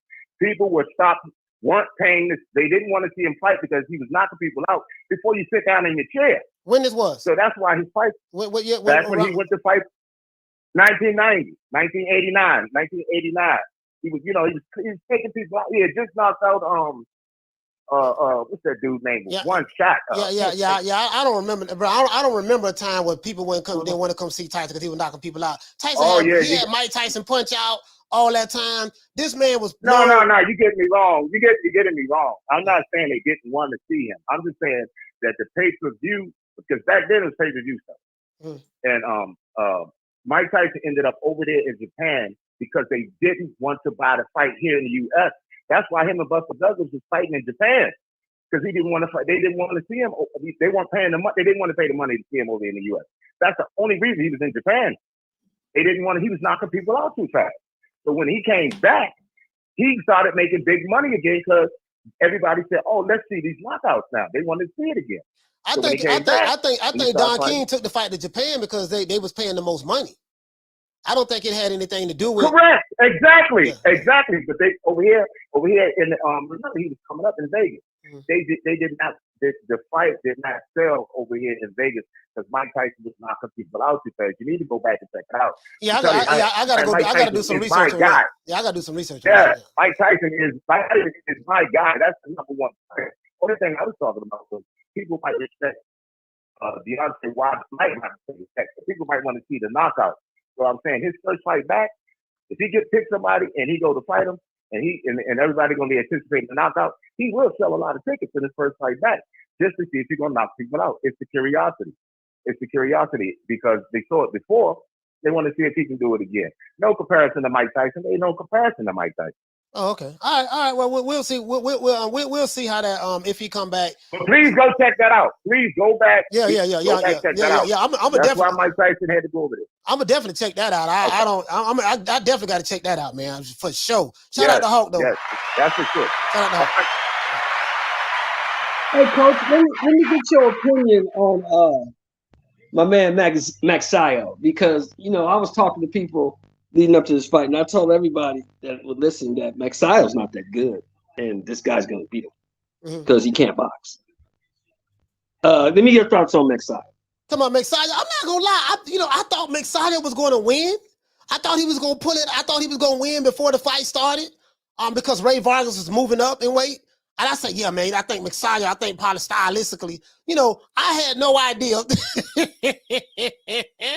Magsayo don't know what a jab is. He trying to look like a fake ass Pacquiao, hopping in and out, stuff like that. I'm like, man, don't know how to work behind the jab to get in. He was too busy impersonating Manny Pacquiao, more so than boxing. And I'm like, man, and that's what it was. That's what I saw. This man impersonating Manny Pacquiao style. You know Look, what I Coach, mean? this Yeah. man damn near lost to a guy with a torn rotator cuff. He only had one arm, and he damn near lost that fight. Yeah. Now, I was talking to somebody yesterday, and I told him this. I said, look, I was boxing over 40 years ago. Right. When I was boxing, you put a one-armed dude in the ring with me, the ref gonna stop it, or I'm knocking his ass out. You only got one arm. You can't defend yourself. I'm getting you out of there. Yeah. You couldn't get Gary Russell out of there, but you gonna beat Rey Vargas, who's healthy and got 2 fists and can fight? Nah, that's not gonna happen. This dude can't box. He's not that good. He was not that good. yeah. You know, it is what it is. He was a one-hit wonder. He beat Gary Russell Jr. You know, he got that. He defended his title one time and lost. I was like that. This dude can't fight. Hey, this dude can't fight. Say, well, this brother here say out of power. He say Mexicans love Tyson. He was with that action. Bro, listen, man. Tyson, man, bro. I would have to do some research on what Hawkins saying. I do not remember a time in history, from especially that era that Hawkins talking about. Well, people got tired of seeing Mike Tyson, not people out of one round, and people really didn't want to come see him anymore like that because he was knocking out. But I do not remember that, bro. I'm 48 years old. I was a Mike Tyson fanboy. I do not remember that. When you talking about 88, 89? I remember us complaining about him knocking out people fast, but I also remember we still bought the pay-per-view. I remember that too. Yeah. People were saying he knocking him out too fast. Yeah, that is true. People were doing that. But guess what? But he was still getting paid big money. Mike Tyson, he was still getting paid big money. Las Vegas was selling out. Stars from all over the world. This dude was a global phenom. A global phenom. Mike Tyson Punch-Out. I had Mike Tyson Punch-Out on Nintendo. I used to play Mike Tyson Punch-Out. Man, listen, man, this dude here, man. Boy, hush. Man, shit. I don't remember that. I do not remember that. Maybe Hulk knows something I don't know, but I don't remember that at all, bro. I swear I don't remember that. I don't remember that. I don't remember that at all. So I'm just. So now, let me ask you this, Coach. The end of the fight, some people were upset because they were saying, why didn't he call out Gary Russell? Well, number one, Gary Russell don't have a belt. Number two, he just beat the guy who beat Gary Russell. Oh, you talking about Vargas? And number three, he called out Santa Cruz because Santa Cruz is a PBC fighter. It's an easier fight to make. He can't get the Navarrete fight. That's with Bob. Yeah, he can't get the Warrington fight. That's with Eddie. Yeah. The easiest fight to get is the Santa Cruz fight. Am I wrong on that? Yeah, because Santa Cruz is the PBC fighter, right? I think, Santa Cruz is the PBC fighter. Always has been, always will be. Yeah, Santa Cruz. Didn't he name his son after Al Heyman or something? Yes, sir. Damn, a Mexican that named his son after Al Heyman. God, boy, I ain't never heard of that before. God damn, boy. Hey, they probably told him, look here, Puto, you can't come back to Mexico no more. Everett say you got to leave. G. Pratt, what did he say? He said, did you see Magsayo trying to look like Manny Pacquiao? Yeah. He trying to, bro, hey, G. Pratt. He was biting Manny Pacquiao style the whole fight. Banging the gloves together like this. He bouncing up and down doing, man, sit your ass down somewhere, man. You ain't win no more than 3-4 rounds. You know what I mean? You got boxed. Man, that man boxed you senseless. And whatever judge gave you 115 to 114, 115, 113, man, that judge need to be slapped. That was a unanimous decision. Easy. Now, let me ask you this. Who you got in the Santa Cruz Vargas fight? Yeah. Oh, Santa Cruz Vargas? Oh, you say that if they fight each other? Oh, I'm gonna go with Vargas, man. I'm gonna go with Vargas. I'm gonna go with Vargas. I think it'll be a great fight, though. I mean, Santa Cruz can box a little bit, and he throws a bunch of punches. Santa Cruz, when the last time he fought? He ain't fought in a while, though, right? Oh, I don't remember when the last time he fought. He fought on the Thurman undercard, Thurman Barrios. Oh, that was this year. That was January. Damn, I forgot all about that. Damn. Yeah, because I forgot all about that. We went live for that fight. You know what? Yes, Damn, so did, sir. you're right. You're right. Yes, did, You're right. I forgot, Shelby. You're right. I forgot. Damn, time. You know what? We don't have so many fights in between. Then I completely forgot all about that. Hey, boxing this has been a good year for boxing, huh, Coach? Yeah. It's been a real good year. I'm not gonna lie, bro. Those fights yesterday was some good fights, bro. Those fights yesterday were some good fights. Yes, Bro, they were. They were all competitive. Yes, they were. Yes, they were. I was even surprised by Brandon Figueroa. He looked kind of good yesterday. Vo Matters, he said, Coach, I don't know why you keep saying used to be. Tyson is still a global icon to this day. No, that is true. But what I'm saying at that time, you know, you gotta keep it in its proper perspective. I'm not talking about right now. I'm saying at that time when Mike Tyson was in his height, his heyday, at that time, he was the global, you know what I mean? He was a global icon all He over was the world. the guy. Oh, look, He bro, was the guy. any country he went to, people ran to him, crowds. Bro, listen, it was 3 fighters, it was 3 sports figures that were sporting icons. They couldn't go to the malls. They couldn't, if they go anywhere in the world, people knew them in wrestling, wanted to take pictures. It was Mike Tyson, Michael Jordan, and Michael Jackson. And I ain't seen nobody bigger than Michael Jackson since I've been breathing. I seen one person bigger than Michael Jackson, Coach. Who? Muhammad Ali. Oh, well, you know, you're talking about, He was bigger than all those dudes. He was Ali, bigger than all those cats. But Mike Tyson, as far as boxing goes, Mike Tyson was the closest thing to him. Yeah, as far as boxing goes, yeah, absolutely. He was the closest thing. You know, you're right, Ali. I wasn't even including Ali. I'm just saying, I'm saying in that time. I'm saying in that particular era when those guys were active, that's it. When you get what I'm saying, I agree with you about Ali. You're right about that. But I'm saying in that time frame, Ali wasn't boxing anymore. He still was a global icon. You know, Ali is Ali. He's on another planet. But outside of Ali, I'm saying outside of Ali. Coach said he's on another planet. He's not even here with us. Yeah, outside of Ali, but the 3 I remember was the 3 Mikes: Tyson, Jordan, and Jackson. That's what I remember. The 3 Mikes. That would be correct. You would be correct. Yeah, the 3 Mikes. That's what I remember. And boy, let me tell you something. I haven't seen what to say, G Funky. He said nothing compares to Michael Jackson popularity. Hey, G Funky, you're right about that, bro. I remember when Michael Jackson dropped that Thriller album in 1982.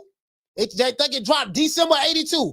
Guess what? There was nothing bigger than Michael Jackson. Michael Jackson was selling out soccer stadiums in the UK, in Europe. I mean, stadiums that held 100,000 people. Yes, when Michael Jackson came to perform, they had to bring paramedics to the concerts, and they used to park their paramedic vans in front of the between the stage and the crowd, because people was fainting, passing out, and they had to literally pick people up in the crowd and move them forward to the front of the crowd so the ambulance, the EMT, can put them in the house. They was fainting and passing out. I ain't never seen nothing like that. Never in life. So you know what I mean? And then in boxing, I ain't seen, it ain't a boxer I seen today. Even Floyd Money Mayweather, contrary to popular belief, yeah, he did break the pay-per-view gates. He did all of that. I can't take that from him. But guess what? When it came to popularity, global icon, people rushing him everywhere he went, he couldn't go anywhere. He went bigger than Mike Tyson.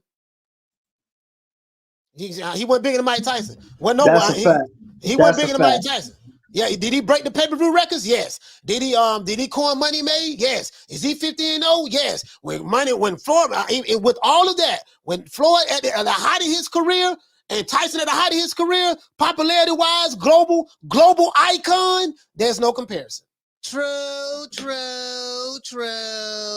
Hey, hold on, let me get this super chat out the way. Shout out to Boxing Nerd. We're dropping that quarter of a bam dub on your boy. Hey, Leroy. Super chat received. Playtime's over, boy. He said, "Hey, Coach, did you see Rashidi Ellis after 2-year layoff? He's been calling out Jerron Boots Ennis. What you say? If you did, how do you think that fight would go? I didn't see him fight yesterday. I didn't see him fight. Fam. I saw it. I saw the 45 seconds or the minute of the fight. He knocked that dude out in 1 round, but that's not Boots Ennis. What I saw, you really don't want that, Rashid. You know, styles make fights. Styles make fights. Down from the bar, there's a platform stage. Yeah. People pimping, sharp as razor blades.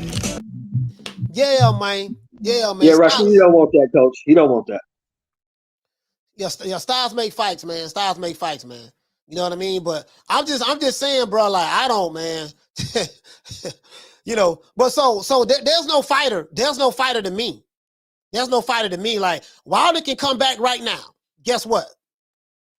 You know, I don't think it'd be no different from I don't think it'll be a splash like that. You know what I mean? I'm just being honest with you. And this is no knock on Wilder. It's just that I don't see that because his you got to look at the demographics of his fan base. See the demographics of his fan base. You got to look at that, right? See what makes people a global icon is when your fan base crosses many different demographics. When you have people, Hispanics love you from Mexico and around the world. You got people from Spain love you. You have people in China and Japan love you. You got people screaming your name. You on all the billboards, the magazines, the posters, people all over the world. That's what makes you a global icon. You know what I mean? When you have a fan base like that, the demographics of Mike Tyson fan base was not just African Americans. The demographics of his fan base were blacks, whites, Asians, Hispanics. You see what I'm saying? Goddamn, it didn't matter what your religious background were, whether you was a Catholic, a Jew, a Christian, a Muslim. Like, bro, it didn't matter. These fighters today, they ain't got no crossover appeal like that. None of them. You can't name one. Shit. Nah, bro. See, I straight up, you heard me say this a million times, Coach. I can take Errol Spence, go get him from DeSoto or Dallas or where he lives at, and bring him to Los Angeles and drop him off in the middle of the Fox Hills Mall at 12 o'clock noon when it's packed. And won't nobody know who the fuck he is. This dude here, he say, what he say? He said, get this clown off the stream. Hey, Not, how about this? How about this, Not? If you don't like seeing the clown on the stream, why don't you block yourself and leave? I'm not going to block you, but why don't you just block yourself and leave? How about that? You came over here. Anyways, hey, what you say, fam? Tony Kelly say, he say, transcended the sport. I'm just saying, bro. I'm just saying, like, you know, I'm just saying, bro. He said, you're underestimating the internet, bro. Everybody watch YouTube. Don't do it, Coach. Don't do it. Don't do it. Yeah, bro. Rolling red, bro. Yes, sir. Yes, sir. Whatever you say, fam. Whatever you say, fam. Whatever you say. I don't know how old you are, my brother, but you know, even with YouTube right now, we got YouTube right now. Show me somebody who, well, I don't know if you was directing it to me. Maybe you was addressing somebody else in the chat, rolling red. But we got YouTube right now. Show me somebody who a global in boxing in America that's a global phenomenon. Show them to me. Point them out. With YouTube right now. We got YouTube, Facebook. We got all social media. We got all the social media platforms. Please do. Please. Please. He say, Coach, you two together is natural. Great show, man. Yeah, me and Shelton, man. This is my co-host, man. Me and Shelton, man, my brother was on here rocking all last year. Shout out to that's go my man. That's my dog. That's the one. Hey, hold on. Blood boxing, my man. My man, blood. Hey, look here, man. Let me tell you something. This is what I want to know. Now, what I want to know is this. How come every time we go to talking about the sport of boxing, you see what I'm saying? They want to bring up Rocky Marciano. Rocky Marciano. What about Rocky Marciano? Oh, there they go. Every time I start talking about boxing, a white man got to pull Rocky Marciano out their ass. That's the one. Rocky Marciano. Let me tell you something wonderful. Rocky Marciano was good, but compared to Joe Louis, Rocky Marciano ain't shit. He beat Joe Louis's ass. Yes, sir. He said these fighters are not popular, point blank. None of them are. Old dirty boxing, he said, just like how Crawford is regional. Yes. Crawford does well. He does sell out his events. You know what I mean? The Vegas when he fought Sean Porter and stuff like that. But yeah, he's not no big star. He's just not. You know, Nobody knows any of these guys. The most popular guy, to be honest, Coach, is probably Tank Davis. Yeah, because of his social media. Him and Ryan Garcia. Ryan Garcia got a Gatorade commercial. Name another boxer that got a Gatorade commercial. I mean, they're not on that level of what we're talking about, megastar. But I mean, for today's time, Tank got the hood, and Ryan Garcia has social media, and then Canelo. Then of course we got it. We can't even talk about Canelo. Canelo's way bigger than anything in any promotional company in boxing outside of AJ. It's outside of AJ because like I say, I ain't seen nobody else going to get $80 million for a fight. Yeah. I ain't 120 seen million. nobody else getting 40 Side deal. million coming off a loss. They getting 120 $40 million million side deal. coming off a loss. I don't see that. Yeah. And listen, my definition of a cash cow is this.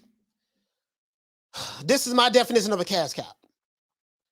A cash cow is a walking economy. A cash cow is when he comes into the city, you got people coming from all over paying, filling out the hotels, vendors making a lot of money, people coming from all over, selling out venues, fighters making their career high paydays fighting them. Like when you fight a Canelo, Caleb Plant. Caleb Plant was a $750,000 fighter prior to fighting Canelo. When he fought Canelo, it was reported that he got paid $10 million, according to what Michael Benson and what Carpenter and them put out there. And it was reported that Canelo got paid $40 million. Canelo is the bag. He is the draw. His fan base, when he fights, they come out and they buy. You see what I'm saying? So if you fighting a fighter and you're only making $500,000, $250,000, that fighter ain't no cash cow. You ain't making life-changing money. That might be the most money you might have gotten paid, but there's levels to it. There's levels to this. You know what I'm saying? So, so that's what King Richard would say, fam. He say, don't read the negative comments, coach. Give him a maritime. Yeah, you right about that, fam. True. Hey, coach, I'm gonna give you a nugget. I just got it out your chat, and they're absolutely right. Really, one of the most popular fighters today, honestly, is probably Jake Paul. Sad to say. Jake Paul? Yeah, Jake Paul is popular, bro. He is popular. He's popular with the casuals. You see, he's popular with the casuals. He is. As a matter of fact, Jake Paul, I think Jake Paul he's probably more than likely, he's a bigger draw. He's probably a bigger draw than any of those guys we named. Outside of Canelo, of course, but I'm just saying, yeah, Jake Paul, bro, like that dude got a following. He had a hell of a following. Now I heard his pay-per-view his pay-per-view numbers didn't do well last time. I don't know exactly that, but and they fought right here. They fought right here in Tampa. They fought downtown. Yeah. I remember that. You're supposed to go, but something happened, right? Yeah. You know what I mean? No, it wasn't even that. No, it was I wasn't sure if I wanted to go to that because I'm like, man, this ain't no damn boxing match. I didn't even respect it. I say, man, it's a doggone YouTuber fighting an MMA guy. I was like, man, they still had tickets left too. Shout out to Arlette. She said if both Wilder and Tyson would pass away at the same time, Tyson passing will make front page. Wilder's passing will be in the sports page. Fact. That's a fact. I'm just saying, man, like what you say, my brother Justin Fan said, are there any American fighters right now that have the security? Mike would get mobbed in public. Yeah, ain't nobody getting mobbed in public. Yeah. Nobody getting mobbed. These fighters today, they just need a couple of homeboys, meet about 2 or 3 of their homeboys that got some size on them, and that's about it. Shout out to my brother Retro Blood. What you say, my brother?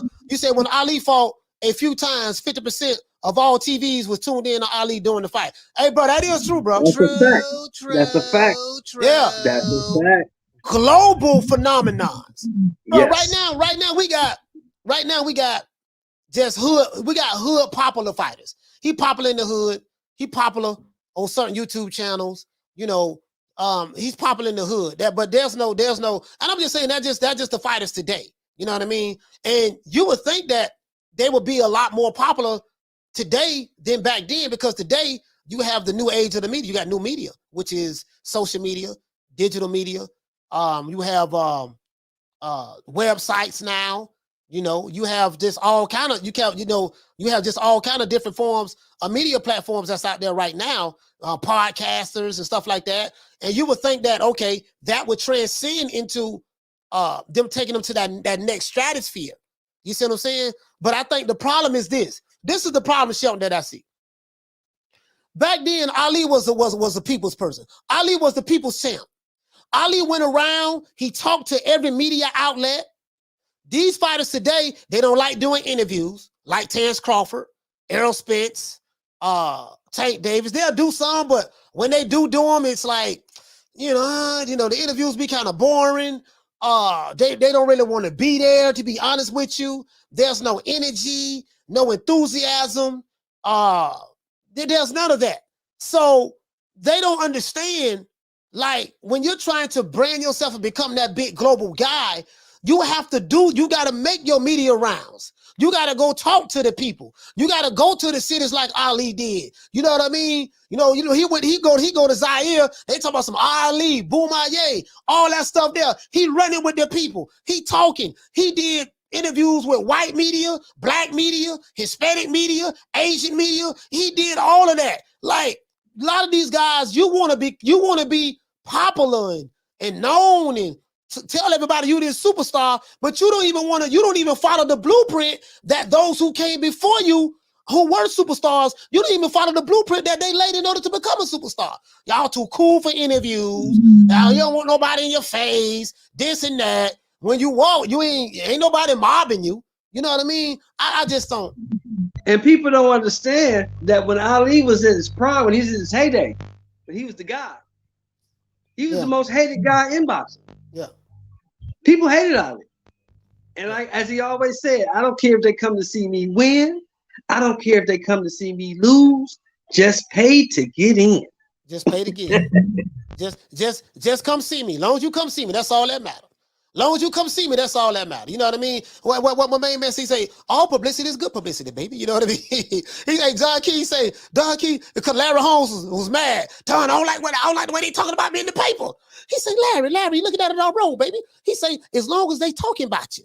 Now, the time to be worried is when they're not talking about you no more. And when they're not talking about you no more, that's when you get worried. But as long as they talking about you, baby, all publicity is good publicity.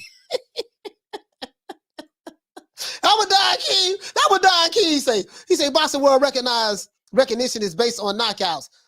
Defensive slick fighters are born to the masses. Okay, you say boxing recognition is based on knockouts. There's fighters right now that's getting knockouts. Guess what? They still don't get the recognition on Rob. There's a fighter right now that I can tell you he don't knock out his last 9 or 10 opponents. Oh, you know what? You saying boxing, the boxing world. People in the boxing world, yeah. You're right, Rob. You're right. The boxing world. Yeah, but there's a fight I see right now. He don't knock out his last 10 opponents, and it is what it is. Shout out to Bernard. What you say, fam? He said Wilder don't have to beat. He said Wilder don't have to beat on annoying fans in airplane. That's true. Yeah, you're right about that, Bernard. True. Hey, Sean, what did he say? He said, y'all talking like true old heads. Yeah, man. Hey, it is what it is, man. Hey, it is what it is, man. Baby. Yeah. It is what it is. Hey, I got Hey, but go ahead. Some good fights yesterday, man. Those were great fights. They were all action packed. I like the Chisora fight kept me entertained. Even the Magsayo fight kept me entertained. It was just, to see this guy, what he figure out that he needs to use a jab or maybe slide to the left instead of just going straight ahead trying to take this guy's head off. But it was a good card, man. Boxing's in a real good place right now, I think. Hey, listen, man, I got to get ready to bounce, man. But Sheldon, hey, I want y'all to know something, man. This is my brother, OG Sheldon. This is my brother. This is one of my main men. And my brother, Blood Boxing, Retro Boxing and Documentaries. These two brothers right here, two of the most knowledgeable people that I know in the sport of boxing. Blood drop documentaries. I love these two dudes right here, man. These are my brothers. You know what I mean? I roll with them heavy. And you know what I mean? We gotta do something together, man. I gotta get my brother Blood back on here, man. Do something together, man. Talk some boxing, man. Hey, if we get an announcement, man, we going to that fight, bro. I know I'm going. I'll be there if they fight on the moon. Yeah, absolutely. I'm dead ass serious, bro. You know what I mean? Yes, sir. We'll see. Hopefully we get that. Shelton, man, anything you want to say? No, brother. You have a good day, man. Thank you for having me on. Salute to the chat, everybody. I'll see y'all soon, man. And boxing is a good place. Have a great day, coach. Yes, sir. Shout out to my brother Shelton, man. Still my main man. Salute to my brother Blood, man. He said it's good to see you and Big Bro Shell more back together. Yeah. Hey, Blood. Remember that time we had the panel last year? It was me, you, Shelton. We had Smith and West from Detroit on there. I think we had Bold. It was like 6 of us on the panel. Oh yeah, and it was R.I.P. to what my brother that just passed away, Curtis Anderson. Curtis Anderson was on that panel. I still got that video. It was me, Blood Boxing, which retro the best documentaries. Curtis Anderson, Smith and West, Shelton Moore, and Bo. Remember we did that last year? That was last summer. I miss doing that. We got to do that. We got to do that more often, man. Just have the dudes. We need to do that more often, bro. Because I definitely want to make the show a little bit more diverse by doing that. Shout out to Bernard. Hey, okay. I want to go back to my roots. That's how we started out. For dropping that quarter of a bam dub on your boy. Hey, Leroy. Super chat received. Playtime's over, boy. Bernard said Wilder and Fury made Canelo have larger than life personalities, and people like Errol Spence remind me of I don't know what you're trying to say right there, my brother. Down from the bar, there's a platform stage. People pimping, sharp as razor blades. Shout out to Steve Munoz. What you say, fam? Munoz. Shout out to you, fam. He say salute, coach. 126 is stacked right now. Yeah. Yes, sir. True. Yes, it is. True. Vaquero, Figueroa, Vargas, Ramirez, Wood, Russell Jr., Santa Cruz. Who's the best? Hey, you right about that. I have no idea, bro. I have no idea. Right now, the only way we gonna find out who the best. They got to fight each other, but I would probably lead the edge. You talking about 126? 126. God damn. What else? I don't know, fam. They gonna have to fight each other. Down from the bar, there's a platform stage. People pimping, sharp as razor blades. Yeah, blood, man. That's what we gonna do, man. We gonna do it this week. We gonna do it more often, man. We gonna do it multiple times a week, man. Cause I gotta have you on, man. You know, I got a lot of love for my brother. Much respect for him. I've been reading the magazines that you dropped off to me. The brother, his boxing mind is hellified, bro. Just, you know, the stuff that he knows in boxing is amazing. It's just really amazing. You see what I'm saying? But anyways, man, let's give everybody a round of applause. Shout out to Arlette. She said, I'm about to bounce too. I gotta go to the Gap. I haven't been to the Gap in a long time. The Gap, yes, sir. R.I.P. to Curtis Anderson, man. R.I.P. to Curtis Anderson, man. Yeah, we had Curtis on there, man. Arlette, she said Anderson passed away. Yeah, he passed away. He passed away not too long ago. Yeah, man, we had a mean panel. Man. A lot of y'all don't know, man. That we used to have these panels, man. We used to have these panels, man, last year, man. I want to kind of get back to it a little bit. Shout out to you say Eeyore is the lazy donkey. From Winnie the Pooh. Okay. That falls asleep in interviews. All right, shout out to Boxing Nerd. Hey, okay. For dropping that quarter of a bam dub on your boy. Hey, Leroy.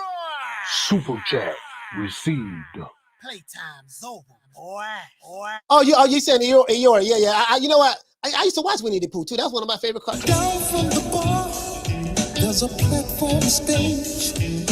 People pimping, sharp as razor blades.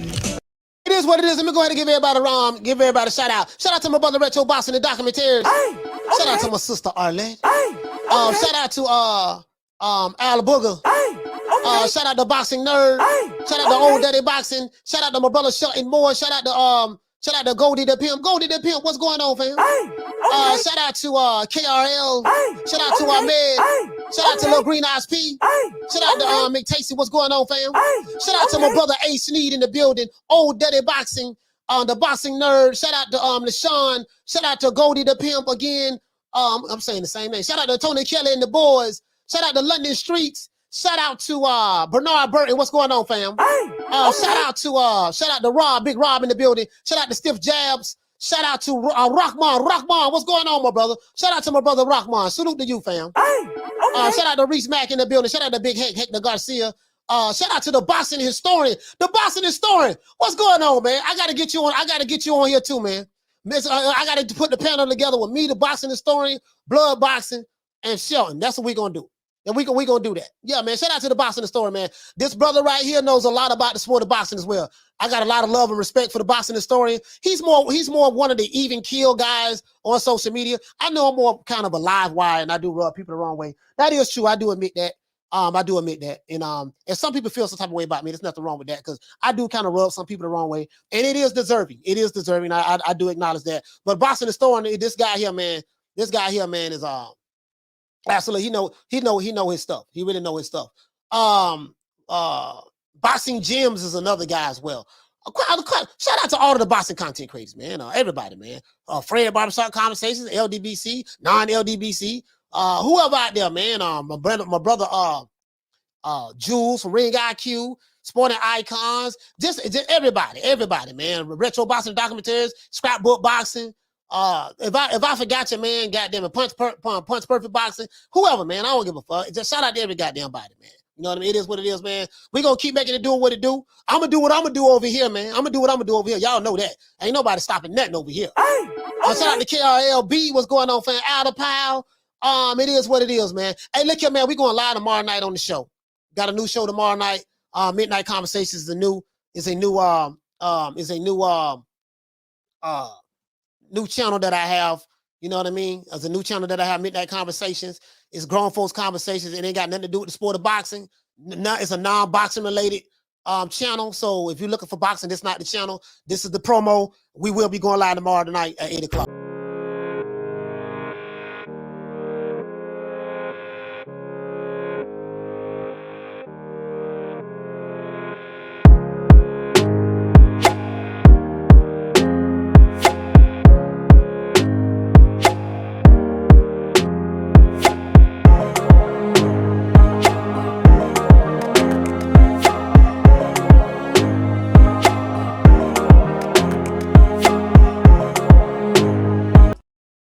Yes, sir. Let's make it do what it do, man. We up out of here, man. Devin Haney style. Let's go.